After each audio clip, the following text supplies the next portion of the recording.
Welcome on into another episode of Dbacks Dispatch here with your co-hosts or with your hosts, Brett, Gabe, and Brandon. We are here to discuss a fun series sweep. It's a two-gamer, so I put it in quotes. But a fun series sweep in the World Series rematch that was the D-backs versus the Texas Rangers. A little bit of a better, ending than what we saw last year when the Rangers were here at Chase Field. But nonetheless, the D-backs do take both games in this.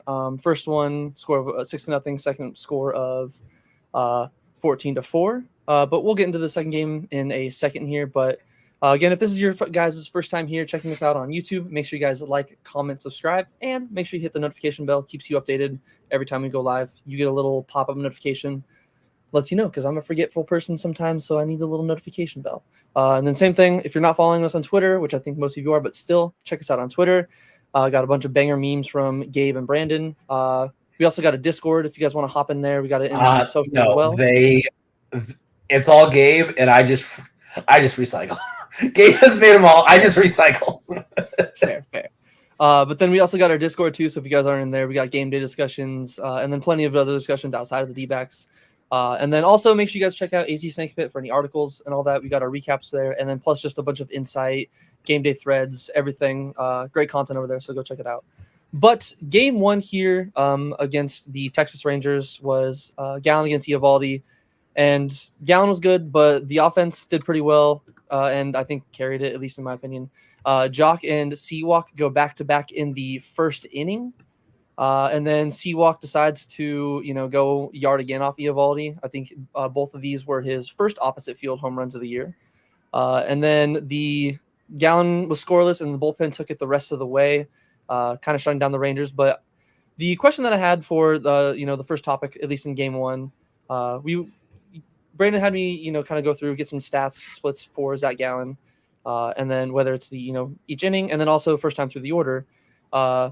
What improvements have you seen from Zach since his shaky return from the NL over all these starts? We talked about him being the Jekyll and Hyde. What have you seen from him? It's going to be a little two-parter. And then what do you need to see him work on to be ready for the playoffs? So, Gabe, I'm going to pass it to you first. Let me know your thoughts on our ace, Zach Gallen. So it just seems like it's kind of exactly what we had been mentioning, just the fastball. Everything plays off of that fastball. If he has no command or control of it, then everything else that he has kind of doesn't matter, because that fastball, it comes in at around 96 miles an hour. Like, it's borderline an elite fastball, especially when he's able to locate it when he needs to. And that's what he did in this series, or in this game. He was hitting those spots. He was hitting those corners, and it was a very generous strike zone from Phil Cuzzy as well. But to Zach's credit, he was putting it where he was calling it. And that's what you have to do sometimes. If you see a certain corner or a certain part of the strike zone that's getting called over and over again, just keep spamming that area until either the team adjusts to it or until the umpire stops calling it. Like, there's not much you can really do about it. And then, that's the main thing. It's just the fastball. Everything else works off of it. So there's a few times where he would kind of just spam that curveball and slider, and then he would just throw the fastball and just catch them looking. Like, he looked in command of himself. The only thing he'd really need to work on is the pitch count, because there's a lot of times, especially at the beginning, the first couple of innings, I believe it was almost like the first 6 or 7 batters that he faced, he got to a 3-2 count on all of them. He wasn't efficient with them. He would get to 2 strikes and then immediately start to nibble around, start to mess around with that slider or curve or cutter, whatever it was. He was just, had all these, start to, get a little too cute, I think is another way to put it. He would get a little too cute with his pitches, trying to strike guys out. And then, eventually, you look up and he had 95 pitches entering the 5th, or getting out of the 5th inning, and you're like, maybe at this point would be just rely on the defense. Like, you have a really good defense out there. It's a top 2 or 3 defense in the league. So, do what guys like Fod or Nelson have done, is just put the ball in play, let your defense get you out of a jam. Like, if you have a guy on first, don't try to strike the next 3 guys out. Just let the defense do its job, get a double play, and get out of the inning. Yeah, I think that's honestly a great point to bring up there. We've talked about it in the past, his command is very key. But he needs to pitch to a little bit more contact. It seems like he's gone away, like he just is missing outside the zone, just trying too much to put guys away with swing and miss, and I think teams are adjusting to it. But Brandon, same question to you. What stood out to you, or what improvements have you seen from Zach Gallen since his return from the IL? And then what would you like to see him improve or work on heading into the playoffs? Yeah. So I would say I'm basically on the same page with Gabe. He's dominant when he commands his fastball because everything works better with him when he can control that fastball. His knuckle curve is better. His changeup is better when he can command that fastball. And that's the one thing that he struggled with. And for a while, I thought like maybe he wasn't actually fully healthy with his hamstring. Like maybe it took longer for him to truly bounce back from that. Like maybe he's only been healthy for 2 or 3 weeks at this point, and that's why his last few starts have been absolutely amazing. Like he could potentially go on another scoreless streak like he did last year, like 44 innings. He's at 14 right now, and so he only has probably 3 or 4 starts left. I would love to see him do the rest of the year without giving up a run. Like just looking at his numbers here, he basically goes to the 5th and then he's done. Like he's only gone into 6 14 times. He only pitched in the 7th 4 times. And I'm not sure we want him to go in the 7th because he has an OPS of 929 in the 7th, so that doesn't make me feel great. So, but I think with him, he's got to limit that first inning pitch count.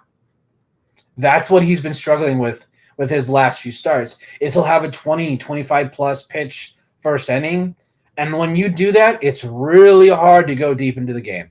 It really is because you're now going to hoping that he has some sort of inning where it's like 10 pitches or less. So it's a struggle for him. But if we can continue to get this Zach Gallen, the Cy Young caliber Zach Gallen, along with what Fott's doing, what Ryan Nelson is doing, Merrill has started to bounce back too. Just get into the playoffs, you guys. Like, it's not set in stone that we're in, but we are in the spot. You win the games you're supposed to, and you control your destiny, and that always puts me at ease. Now, I know we're going to have to watch these other teams, but I just hope that Zach Gallen can just continue to ride this little hot streak he's on with the last few starts. Ideally 6 innings to start, maybe 2 runs or less. And if we can get that, I think we'll be good. Yeah, I think you bring up some great points. A little bit more length from him, especially we haven't really seen that from our starting pitchers the last few weeks, especially. So a little bit more length, and then I think the scoreless inning streak is a good point. You know, he broke it once. I love Webby, but it'd be kind of cool to see him pass him again and maybe set another one. Obviously, I don't think he'd pass it this year. It'd probably have to be this year and next year, but that'd be kind of a cool little thing to kind of have him build into and look at. But as I said, kind of in the little opening recap of this, a big reason why Zach Gallen, in my opinion, might have been able to settle in and cruise to it is because Christian Walker, for the first time since returning from the IL, has looked like himself. And looking at some of the stats was kind of interesting. I found that this was his 14th career multi-home run game, his 5th of 2024 alone. So he has just been, the home runs. It's kind of weird because I feel like he's not like a super home runs in bunch guy. It'd be, a clutch home run here, a clutch home run there. But knowing that he's had 5 this year is kind of crazy, and 3 of them alone have come against the Dodgers. The B game and then the back-to-back games in LA when he, made sure he put the right ownership of Chavez Ravine in there. But my question to you, Gabe and Brandon, are what are the chances that Christian Walker can reach the home run mark for the 3rd year in a row? He just hit 25 with these, this multi-home run game right here. We do go to Coors Field next week, so, it's going to be in a little bit of a higher elevation. So how realistic do you think it is that, C-Walk can reach that, quote-unquote milestone for the 3rd year in a row? I think it would be not easy, but I think it could be very realistic just because of how deep this team is really, really starting to look again. Like, if you don't pitch to Walker, then you have Gino, you have, all these different guys, or Jock as well. Like, you have a lot of guys behind him that can also hit the ball a long way. So teams have to pitch it to him. They can't, pitch around him or anything. They have to attack him now. So I can see him getting up to 30 home runs. You said 5, right? And then we have 17 games left. We have 3 in Coors Field. He probably, like, by the end of that Rocky series, I'm sure he's gonna end up having 30 home runs. Like, we've seen him go on these multi-homer binges before, and I think he's probably gonna do the same in Colorado. Like, unfortunately, Colorado doesn't have a very good pitching staff, and they leave anything hanging at all for him. That ball is gone. Like, anything that would have been a fly out here is gone in Colorado. So I do think he's gonna reach that milestone, and the D-backs are gonna have to be prepared to pay him a whole lot of money if they do. Like, they have to be ready to come to the table and give him a really good offer, because we can't lose him. Like, we're already gonna lose quite a few guys, and we have no one in the minor leagues as good as him. And we would have to quickly draft a really, really good first baseman, or we would have to trade for one, because I mean, he's a Gold Glover. He's gonna reach around 30 home runs, 100 RBI. Like, this is the first time he's really gotten injured, since being a D-back. So, and I think Brandon mentioned Josh Bell. Josh Bell, I mean, that he still has like a 740 OPS. Like, he's not doing too good, but Christian Walker, we need to re-sign him no matter what it is. Just Kendrick has to open up a checkbook and sign him for 4 years, 80 or even 100 million. Like, we need to lock him down, at least for the time being, until we can draft and develop another guy. Yes, I think you bring up a great point. There's with the lineup and the depth and how hot so many of the guys around him would be. He probably will have a few more opportunities to, like, he's not going to be pitched around like he was probably in most of the playoffs in the World Series, where he was the big thumper. There's a lot of thumpers in this lineup, so he should be getting a few more pitches to hit. And like you said, the Rockies do kind of leave a few meatballs here and there. And I fully agree. Got to bring him back. But same question to you, Brandon. How possible do you think it is that Seawalk can reach the 30 home run mark for the third year in a row? Had you asked this question before he got hurt, he probably would have it by now. So based on his at-bats right now, 424, he has 25 homers. That's a home run every 16 at-bats. So we're thinking every 4 games. Like Gabe said, there's 17 games left. But we're also going to Colorado. It is entirely possible that Walker could have what he did in that Dodger series, where he had 5 in a 3-game series. Like, that is entirely possible in Colorado. I think it's possible. I don't know if it's going to happen, mainly based on the fact that Josh Bell's playing well enough that they want to have him get consistent at bats. So I could see them sitting Walker more than they normally would, or they put Walker at DH, which I'm fine with. But at this point, I think Walker and Marte need to play every day. And please, Kendrick, I don't care what you have to do. You cannot let this man go to free agency. I think Oscar wants to fight you about this right now. No, so I have a friend who's a Dodgers fan. He was actually in our chat in our last stream. He suggested just sign him so he doesn't kill us anymore. I was like, that is one way to do it, where he doesn't murder you anymore. And I know a lot of Yankee fans are theorizing, oh, he's coming to the Bronx. He's going to be a Bronx bomber, because they think anyone. I'm like, how do you know it's not like Ken Griffey Jr., where he hates the franchise? Like, Ken Griffey Jr. said he will never sign there because of the way that Ken Griffey had an actual personal reason where Walker. Yeah, because they treated his dad terribly. But tangent. But yeah, Kendrick, you cannot let this man leave town. Like, if they want to let him test free agency to see what the market is for him out there, that's okay. I don't want that to happen, because I know there will be some team that will offer him stupid money. Like, just absolutely insane.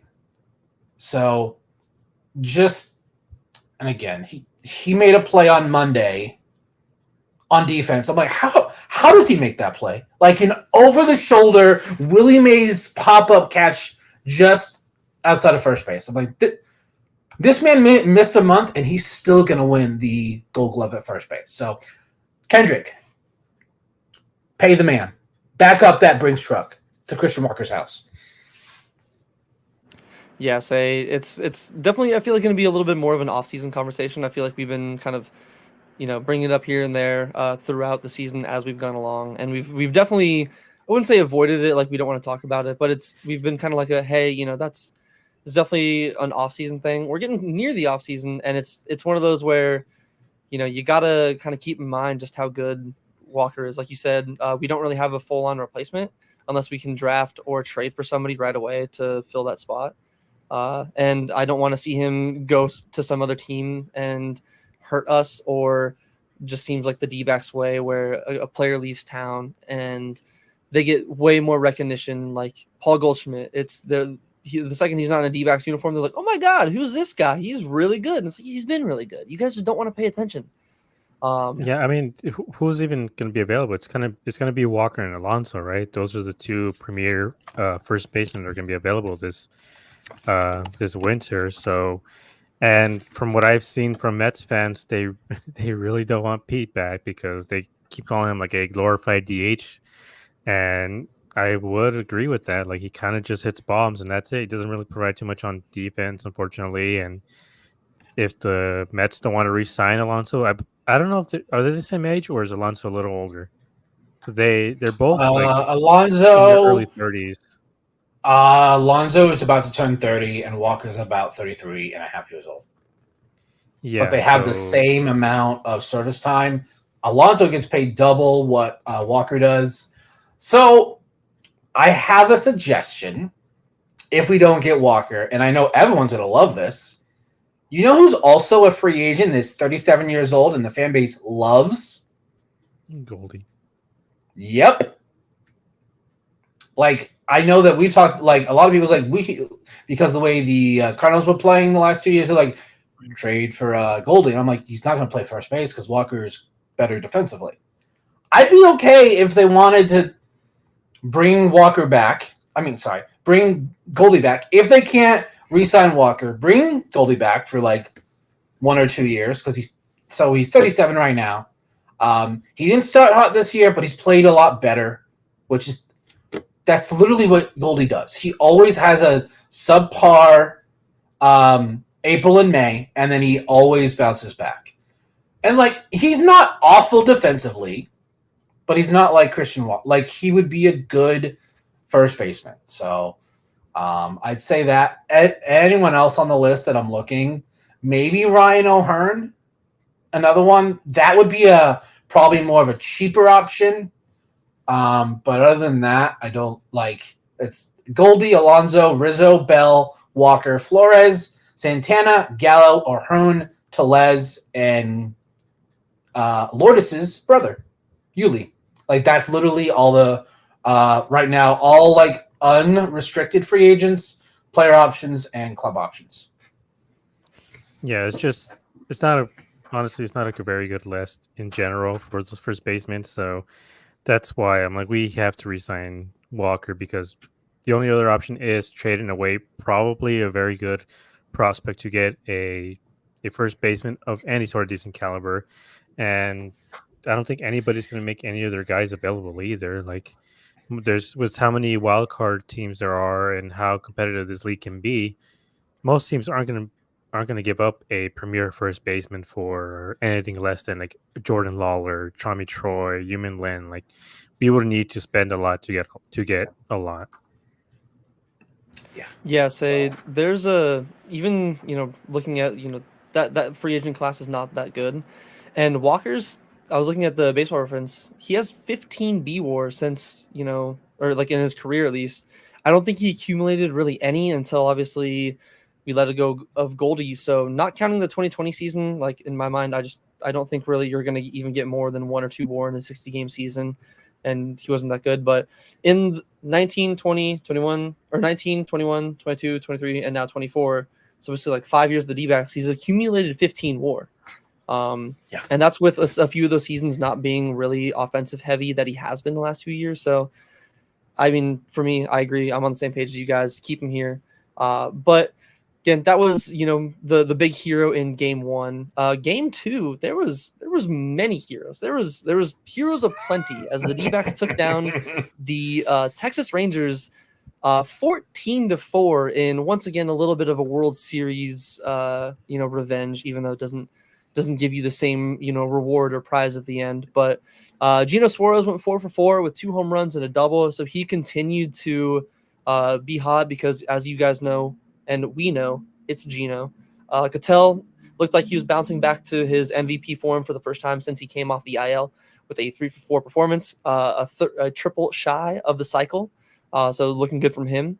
Grichuk, congrats to Randall Grichuk. He reaches 200 home runs in his career, so that's a pretty big milestone for any baseball player to reach. If you can be in the league for 10 years, reach 200, whether you're a Hall of Famer or not, respectable career. So tip the cap to him. The Snakes offense tied a franchise record for 13 extra base hits in this one game alone, which it was kind of, I think me and Brandon were talking about it beforehand. A little surprising when you hear that and you're like, there's no way. But then when you look back at it, the amount of doubles from Corbin, Guillorme had one, ADC, I believe, had one in the beginning of the game. Grichuk, Cattell, Walker, I think almost the entire lineup itself had a double. Let me double check really quick. I'll correct myself later on that, but still just so many extra base hits around. Thankfully, they did do so much hitting because Merrill Kelly, unfortunately, left in the 5th due to some more cramping. We'll kind of touch on him a little bit more after. And then Jordan Montgomery, whether it's a good thing, a bad thing, I don't know if he's happy about it. He did end up recording his first ever career save because he did come in, quote unquote save. He got the last final 9 outs from the 7th inning on. So just all around a just really solid D-backs win. And then before I get to the questions for Gabe and Brandon, I forgot, I do want to give a shout out to any and all of the friends that we have here in the YouTube live comments. We got Shrimpy, my man out here. We got AZ Bubba. Love you, Bubba. Juan, my man, you're too kind. Josh, producer extraordinaire. Corbin Barrels, welcome in, sir. Obviously, Oscar is trying to get banned with the previous comment about Christian Walker. But so again, seriously, thank you very much to each of you guys tuning in. But question time to Brandon or Gabe and Brandon about the offense. So which player out of the group that I mentioned and talked about stood out to you the most? And then a follow-up to that. Actually, you know what? No, I'm just going to say which stood out to you the most because I have a feeling we're all probably going to agree on the same guy. So, Gabe, the floor is yours. Let me know who you think.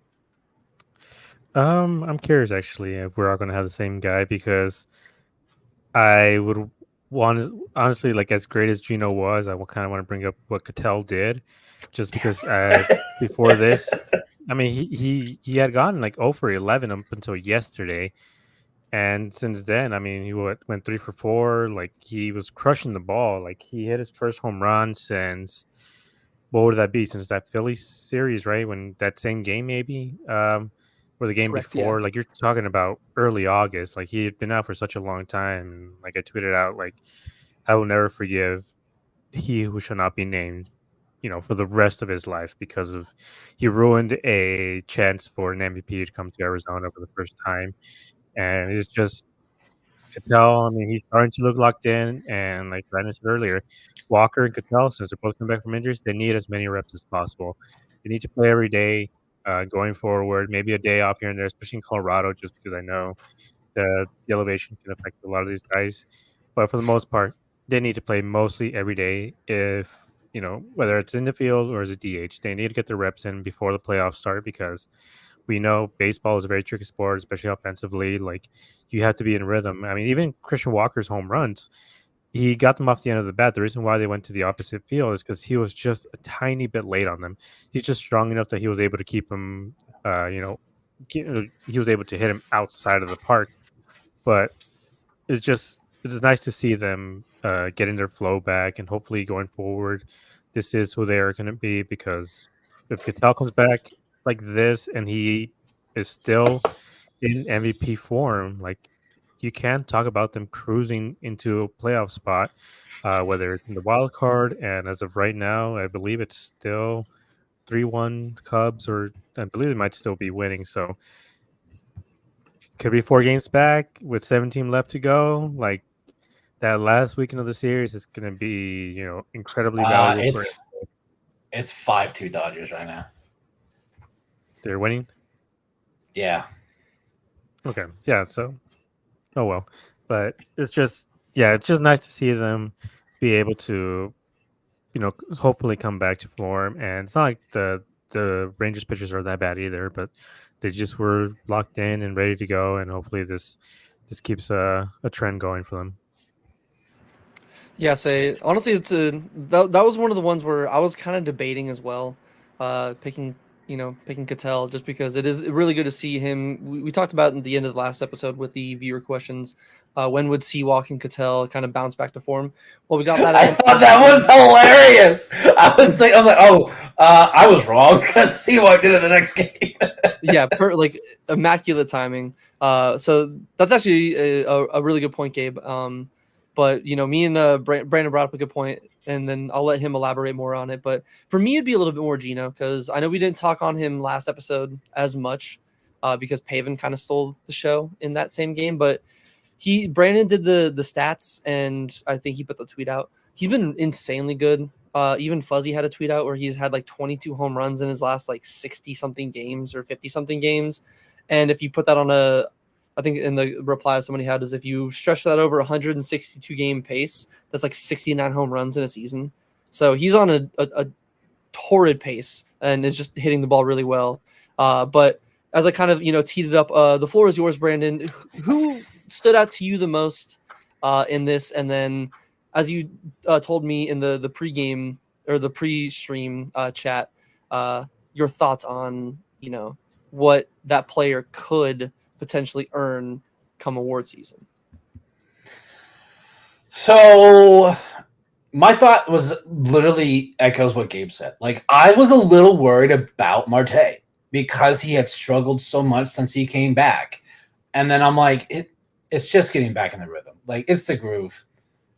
But it's freaking G. Like, what Gino's doing right now is making all of us look idiotic for what we were saying in April and May. Like, I don't know what it is. Like, I know some, and I don't think I've seen anyone say it, but, like, you got to start to question it. Is he taking something? Like, because he turned it around, he's had several years, after the All-Star break, where he does bounce back, but what he's doing right now, I didn't do the research on this, but it just, based on what his career has been, this late in the year, he's never batting at 250. He's usually like 220, 215, 210. What he's doing is absolutely insane. Like, he is, to me, it seems outrageous to think that he is going to have over 100 runs driven in. Because I think he's at, 94? I think after today, and he's gonna hit 30 homers without a doubt. Where is it? Cattell's close to his career high. Where is it? Yeah, Gino has 28 homers, and he's at 92 runs driven in. So yeah, Gino's good. Shit, Gino might hit it this weekend. The way he's been hitting, he might have 2 home runs this weekend, and he could have 8 runs driven in. Like, he could be at 30 and 100.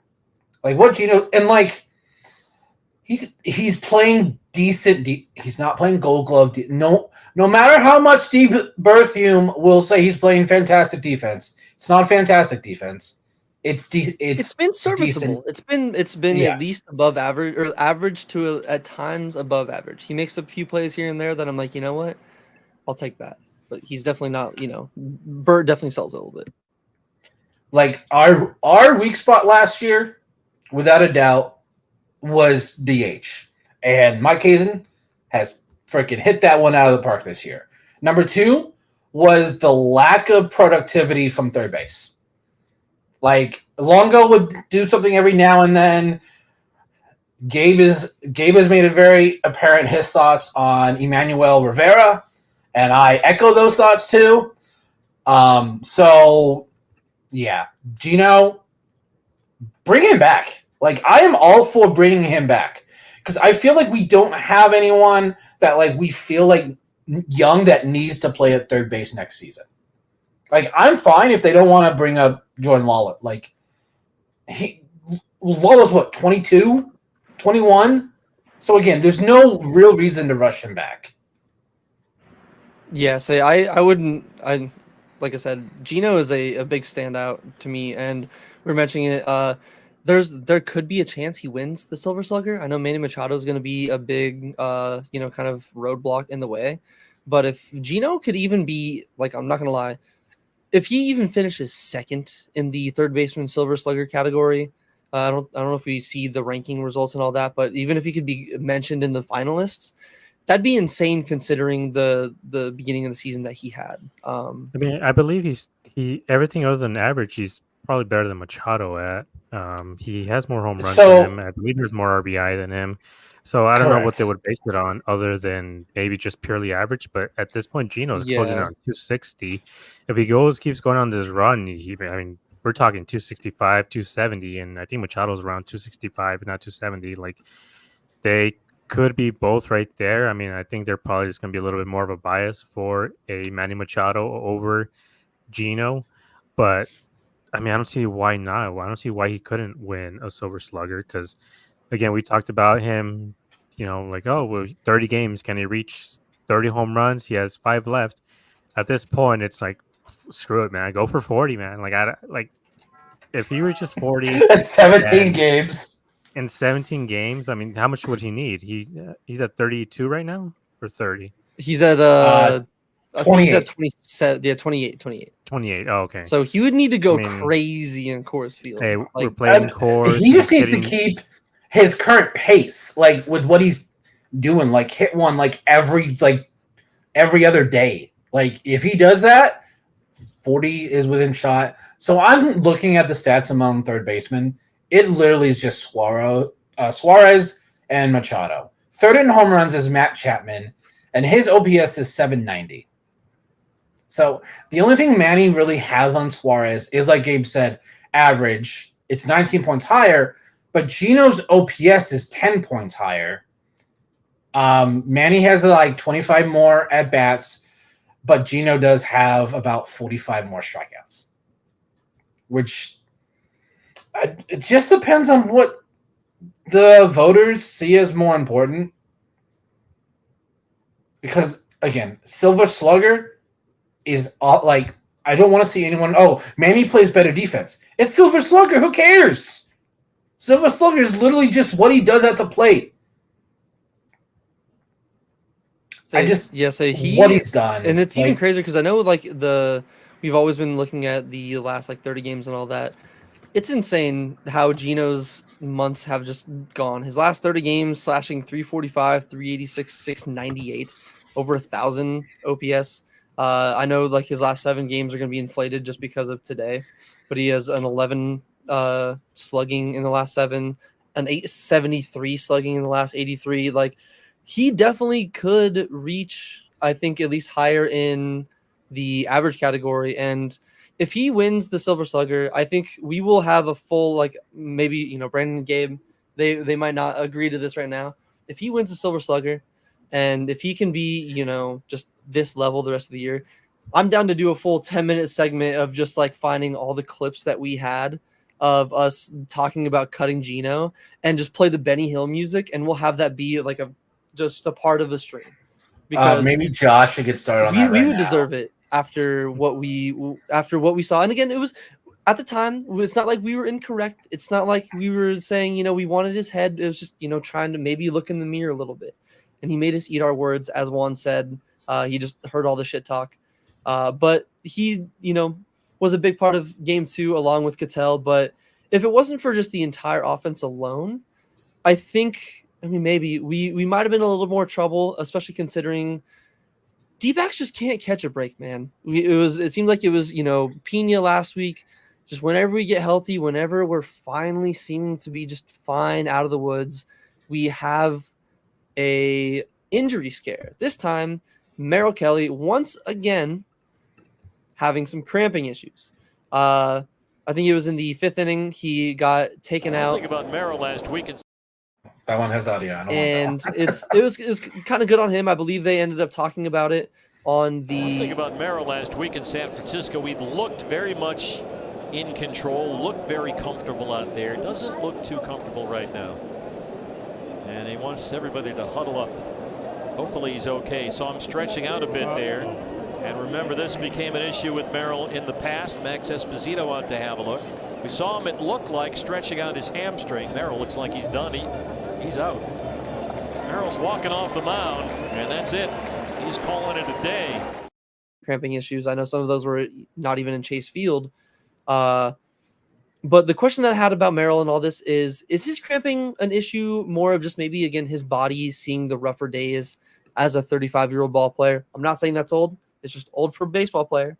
Or is this kind of Chase Field's AC or lack thereof and the humidity, as we all have, mentioned before, kind of a bigger impact to Merrill? So, Gabe, the floor is yours. What do you think is the main issue behind his seemingly consistent cramping issues? I'm looking it up right now. I believe it all started with the blood clot that he got in was it last year? Because before that, he hadn't really struggled with any sort of real injuries.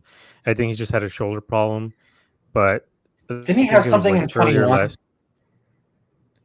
In 21, like I it was thought just weird. I remember it was him who went when they went to Colorado, I believe, that he just had that blood clot, and after that he kind of just didn't return the same way.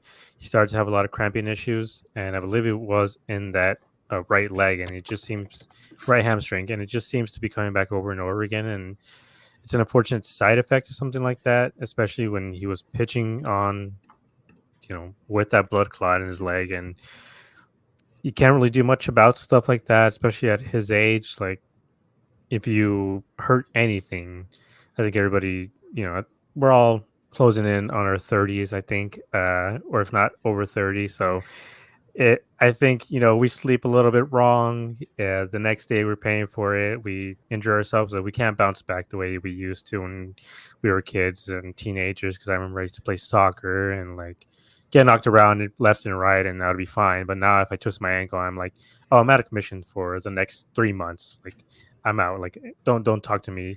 But it's just, I feel like with Merrill, it's a combination of that. I think just the blood clot really, really affected him, and it seems to be a consistent issue.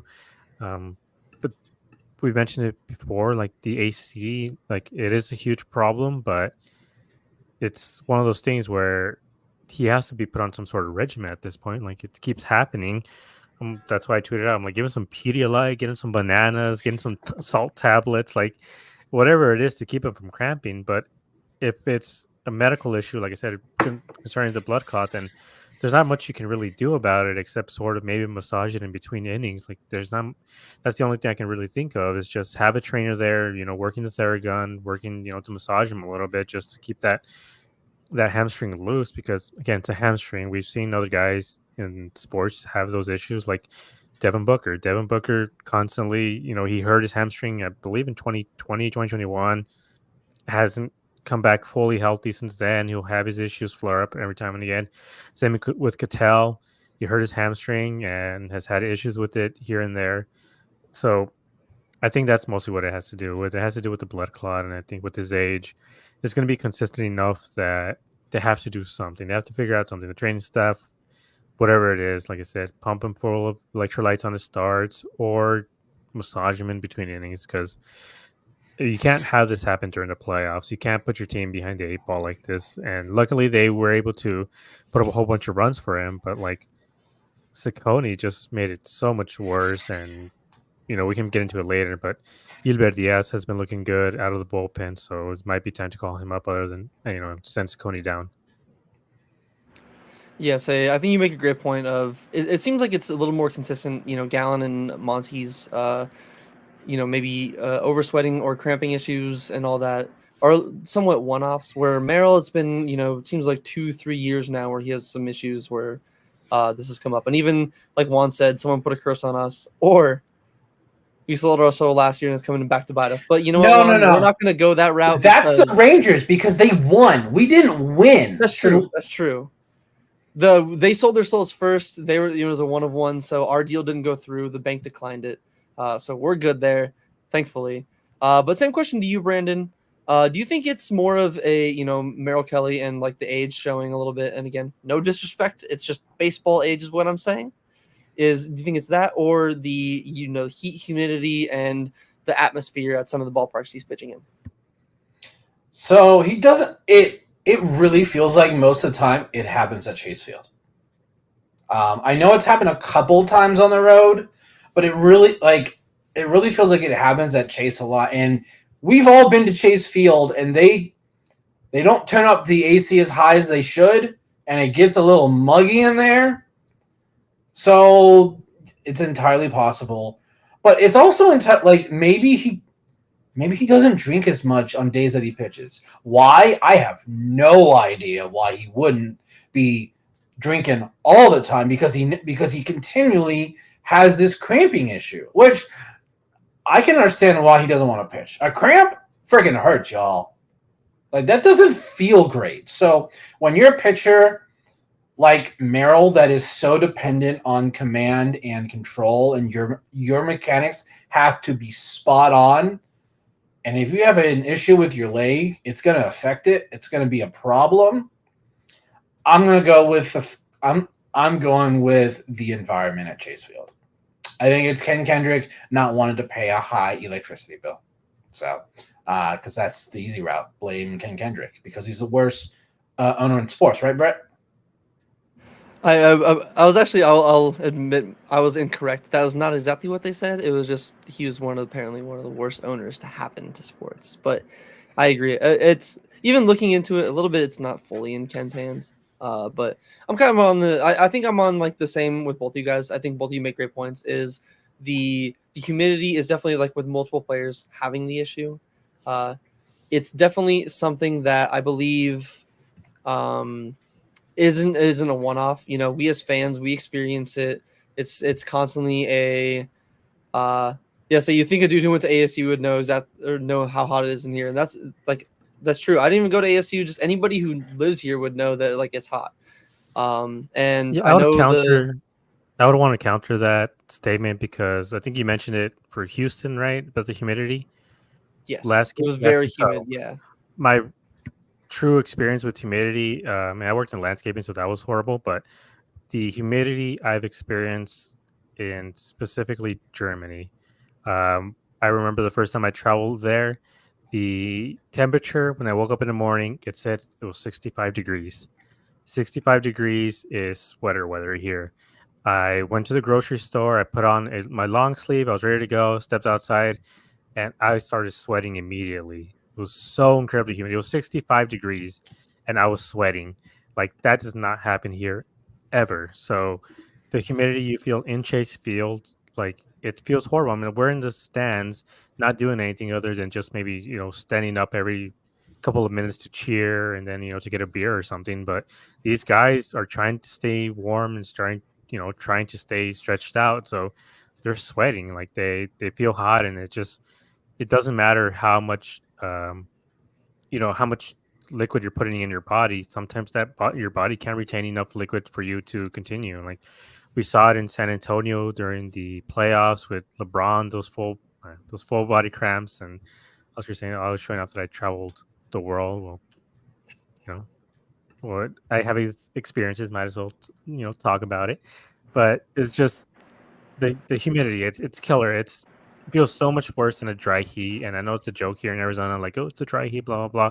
But it makes a huge difference if it's right now like maybe 90 degrees outside right now with no humidity.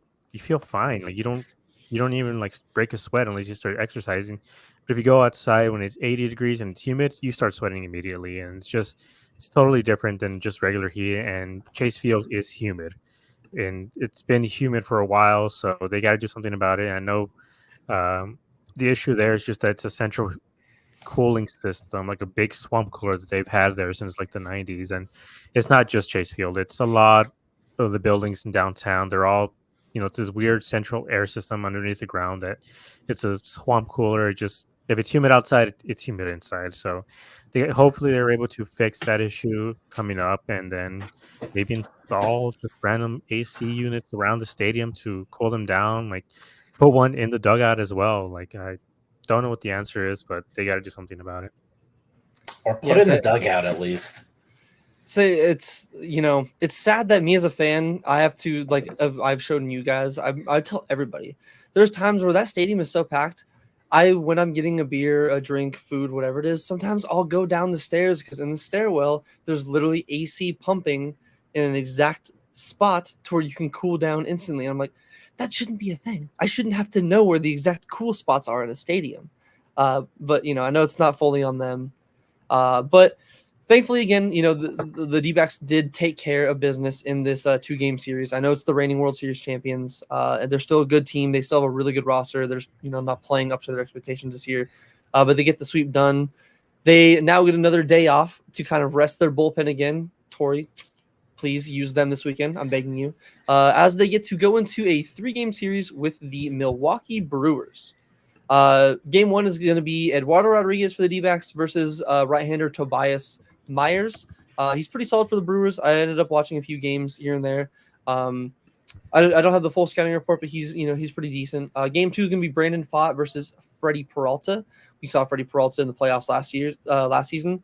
Sadly, Alec Thomas is not going to be here to replicate what he did, but maybe the rest of the team will. Maybe we'll get Gino or Seawalk kind of adding onto their home run totals to get them to 30.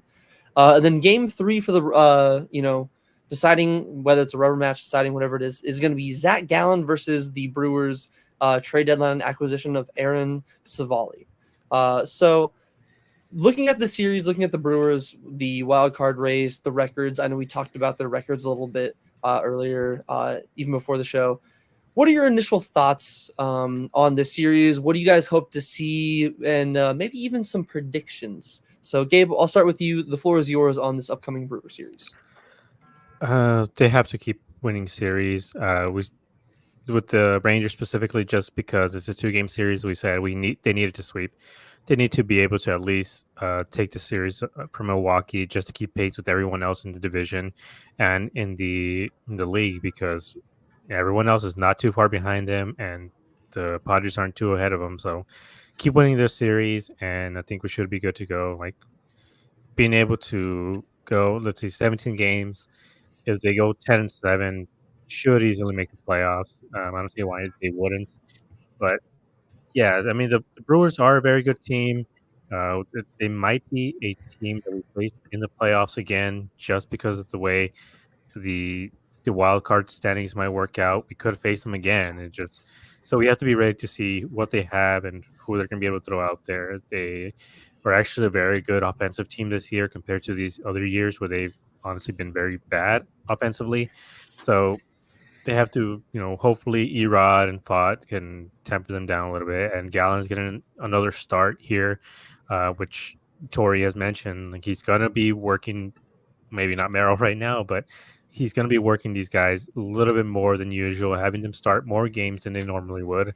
So hopefully they're able to get their rhythm in time. And, coming back to this series, they were able to put up 20 runs total in 2 games. This is still without Gurriel and Gabby, which is always incredible. Like this team is not fully healthy, and yet they're putting up this amount of runs in a lot of games. So hopefully we can get some news, because I believe Lourdes should be available starting Thursday, technically, just because of the 10-day IL. So we haven't gotten any news of him so far. So if he's not ready for that 10-day IL, they have to either retroactively put him on the 15-day or even the 30 days. So I'd be curious to see what they do tomorrow. And Gabby seems to be getting his work in. He's running the bases. He's starting to turn. I believe they said he's about 80% ready to go. So there's kind of no real need to rush him just yet. But yeah, it's just hopefully they're able to take the series from the Brewers, and we, might get a playoff series preview because of this. Honestly, I think that this could potentially, and if we do matches against the Brewers, I would love it because we saw it last year. It was a stat floating around. Any team that defeats the Brewers and knocks them out of the playoffs goes on to at least make the World Series. D-backs continued that trend last year. Yep. So I would enjoy maybe the D-backs kind of scouting this team out. Tori, please, I'm begging you. Like we talked about last episode, I'm begging you. No Dylan Floro 2 innings. No Paul Sewald in a 1-run deficit. Like, treat this series like a playoff series. But Brandon, floor is yours. What are your thoughts on this upcoming Brewer series and everything? So I just want to reply to what you said. He did because of what he did in Game 1 with Gallen. Gallen went 5 innings, and he used his A bullpen to bridge the rest. And I'm like, yes, Tori, that's what you need to do for these last 2 weeks. Because don't do I want them healthy for the playoffs. And then, like we said, if you don't manage right, you may not even get there. So it won't matter. Like, Floro, Sewald, I only want those when we're up by like 3 or 4 runs. Like 4 or 5 runs. Like anything more, I don't. And like same thing with Slade. Like I don't. And Monty. Like unless we're down by a lot and he's kind of punting, or we're up by a lot. I'm sorry. I only want the A bullpen in there because every game from this point forward, like every team we're playing outside of the Rockies are pretty good teams because we have 7 against the Brewers over like the next week and a half. And I said if we go 500 against them, we're in. Less than that, I think we're going to need help. Their offense does worry me because Willie Adames lately, like, don't pitch to, like, do not pitch to him. Pitch around. Like, the only 2 guys in this lineup that scare me are Willie Adames and William Contreras. Everyone else, I feel like our pitchers can handle. Like Bryce Terrain, Rhys Hoskins, Jackson Churio has played a lot better in the second half than he did the first half of the season. So Jackson Churio, like, I wouldn't take lightly. Like, be careful with him. Like, don't leave him a center cut fastball because he will destroy it. All of their like other guys are like role players, so I'm not really worried about that. But I think the 3 you got to watch out for: Jackson Churio, Willie Adames, and William Contreras.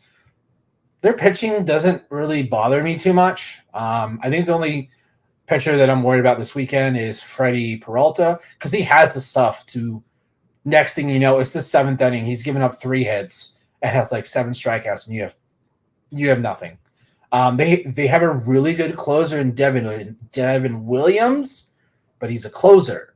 So if we're up, I don't think we have to worry about that. Like all of the other pitchers here, don't worry me. And like we said, just win the series. Like that's all I can. Like continue to win each series. We will be in the playoffs at this point.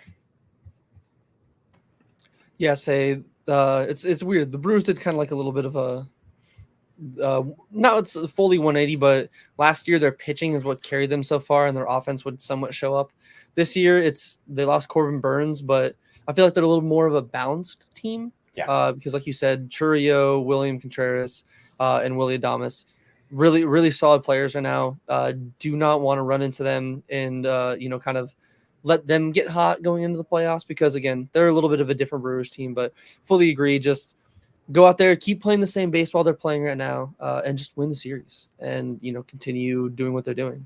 But a little bit of a, before we end the series, we want to do, keep the trend going of doing a little bit of viewer questions, Discord questions, and live questions. So again, we have a few queued up here. So if anybody in the chat has anything that they want to ask us, queue it up and we can start it. We'll go over it.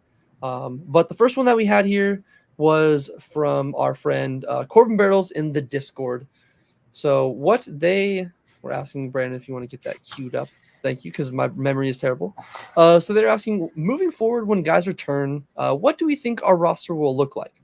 Who gets booted / sent down?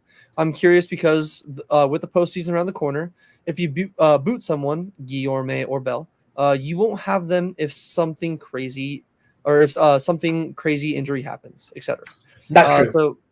So if a guy gets injured, they can bring him up in the middle of a series. But outside of that, but if I don't think they can send them down. I think they'd have to. Correct. That's what I think the issue. No, I think they just put them on IL because that's what they did with Jake last year. Like right before he was placed on IL, and then they brought up I think it was Paven, who was in for that playoff roster. I'm assuming it's more. It could potentially be more of a. Let's say they cut somebody, and then whenever they make a roster move, and then 4 or 5 days after, the person that comes back gets hurt, somebody else gets hurt. That person they cut could get picked up. So that's where at least my mind was going to a little bit with their question about the, kind of the move, is because you might have to keep that in mind on, let's say with our luck, Merrill, we traded for Josh Bell and Walker got hurt. Walker got hurt and we had to trade for Josh Bell.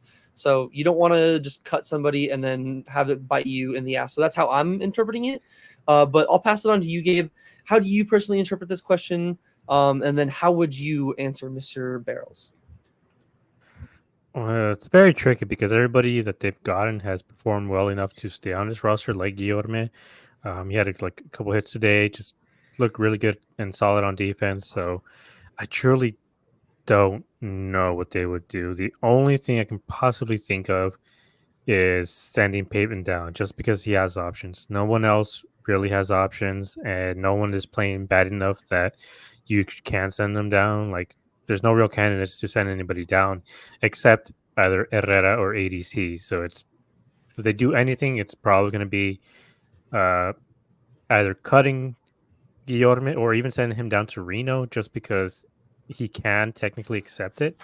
It would be up to him. So his option would be either getting cut or getting sent down to Reno just in the meantime, for the playoffs and all of that. But either ADC or Herrera is going to be sent down. And I think a candidate for getting sent down would probably be Adrian just because of his issues on defense. He's hitting very well again, but I think I trust his staff more with Gabby and Herrera. That's a good point. I think with obviously Gabby coming back, it sucks to Paven. It's weird to say this. I think setting down Paven would hurt a little bit because after the amount of times he's gone up and down, and after what he's done, it would suck. But with Gavin coming back, and then even after that, Gurriel coming back, there's really not that many options. Maybe Guillorme. I would assume Guillorme is the only other man left out, or Bell. But it's getting tough because Guillorme's made some insanely clutch plays at second base while also still having some clutch hits here and there. I know he had a RBI single against the Dodgers, and then even today had a double. So he's not known for his bat, but he's been coming around a little bit. And then Josh Bell has been coming down to earth, but he's still been, at times some clutch hitting and serviceable at first. So it's going to be a tough call. But Brandon, same question to you. Who do you think the Diamondbacks would go with, roster wise, going into the, final end of this roster, or the end of the season, and kind of like what Corbin was asking? So right now we have 28. So playoff roster, we lose 2. So, and I believe you can't have more than 12 pitchers or 12 position players. So I think you got to do 12 and 12. So pitchers, very easy decision. Send down Slade and Dylan Flora, in my opinion. So then it's Gallen, Ginkel, Kelly, Mantiply, Martinez, Montgomery, Nelson, Fott, Puck, Erod. I hate to say this, Paul Sewald, and Ryan Thompson, I think would be our starting rotation. And bullpen. Catchers, I'm on the same page with Gabe. It's going to be Gabby and Jose Herrera. Because once playoffs start, and if Gabby's healthy, he's playing every game. He will. Herrera's only, he didn't play at all in the postseason. It was Gabby day in and day out. So we're at 14 there? So we have 12 left. What I would personally do, Bell, Marte, Newman, Domo, Suarez, Walker, and then Corbin. Like the only person I would send down is Guillermo. So what does that give? We have 14, 15, 16, 17, 18, 19, 20, 22, 23. So we have a spot for one more. Because that does still include Carroll, Gritchick, McCarthy, Smith, and Jock. So if Alec is healthy, I think they would bring Alec back up. If he's not, for potential pinch hit opportunities, I want ADC on this playoff roster if we can.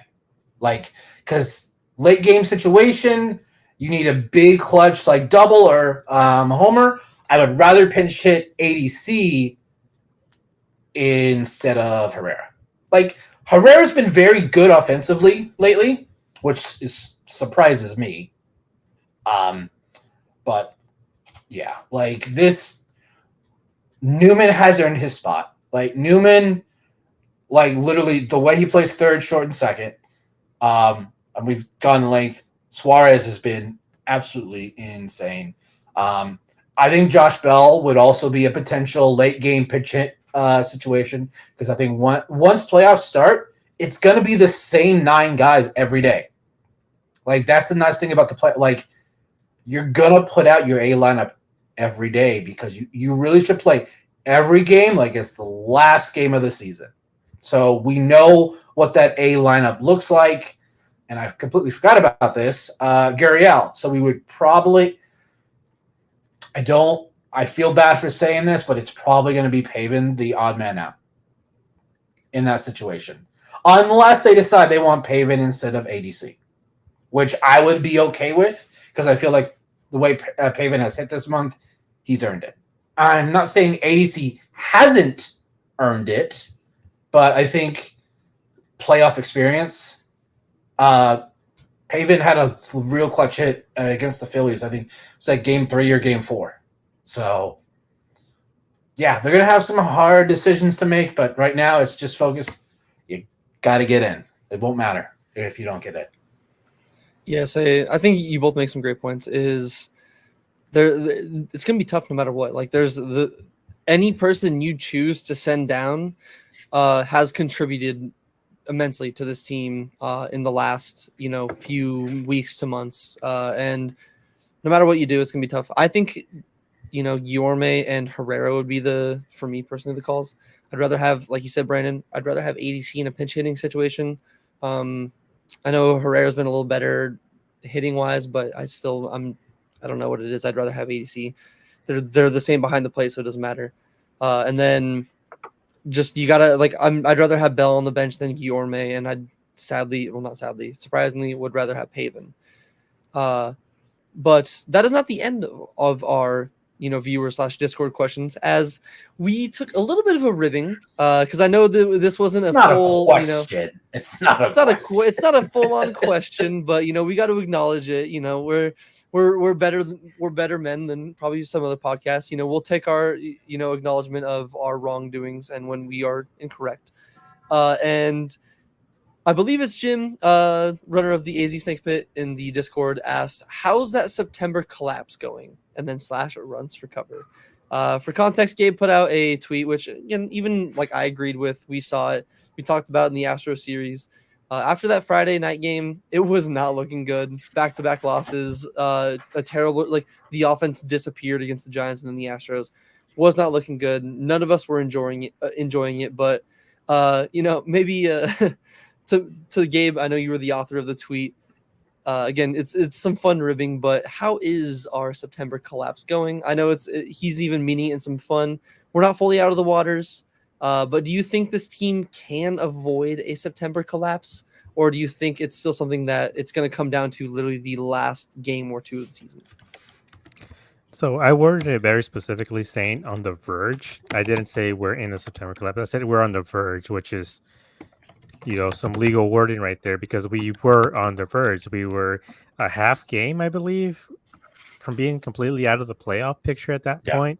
And that's what verge means. It means you're on the edge. You're about reach a September collapse. I didn't say we were in one. So, but yeah, I mean, I know it's a little bit of ribbing, but we're 2 games ahead right now of the Mets. We are one bad weekend away from being completely out of the playoffs as of right now.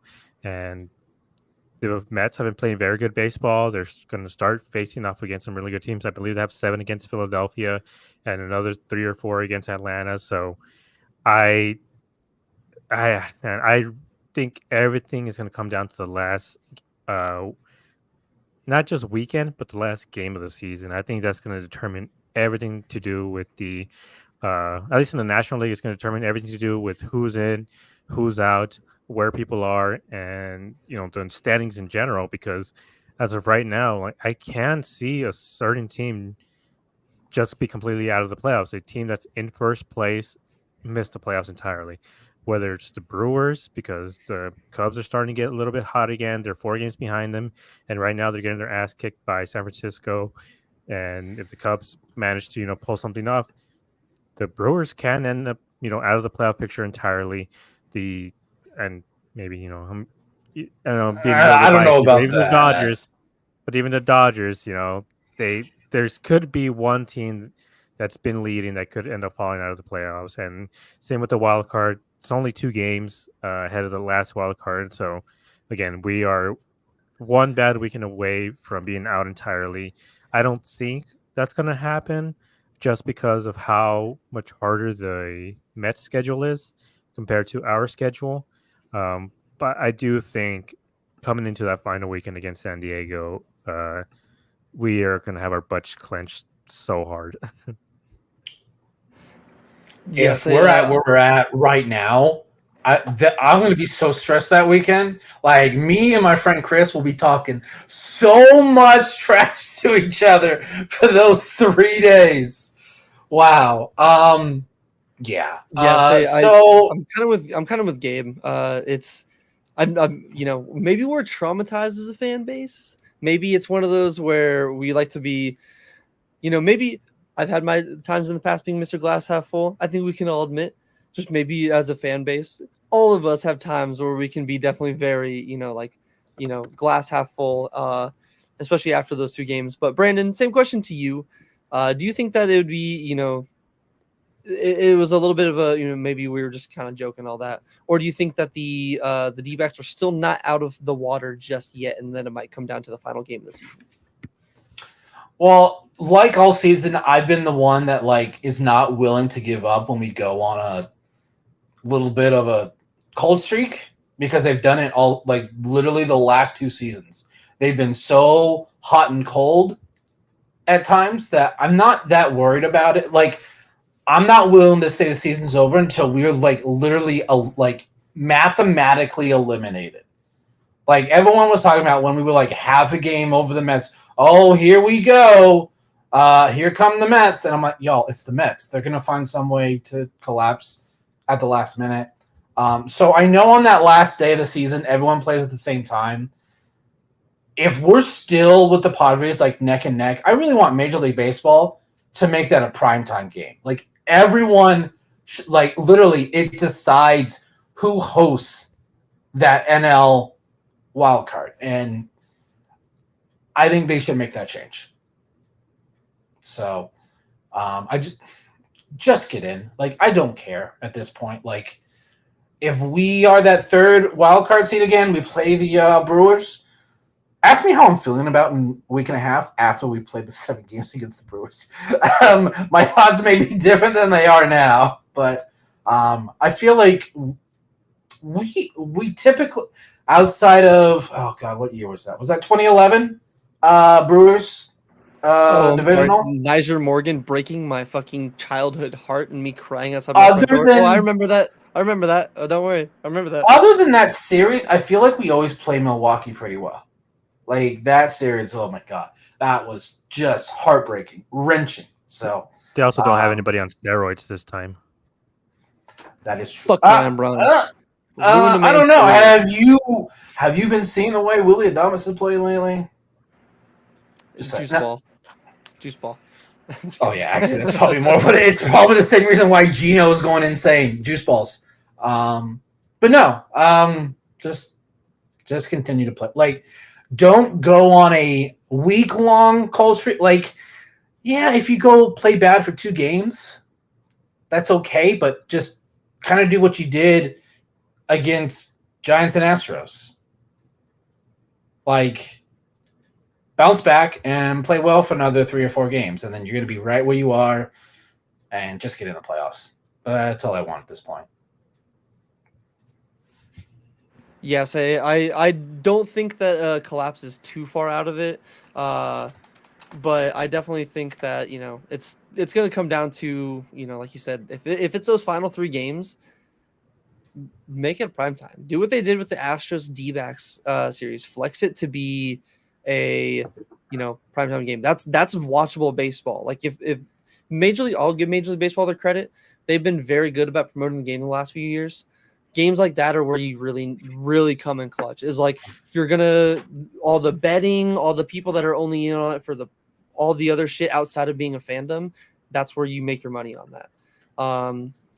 But again, shout out to Jim for the the ribbing on that one. At least we kind of had to take that one on the chin a little bit.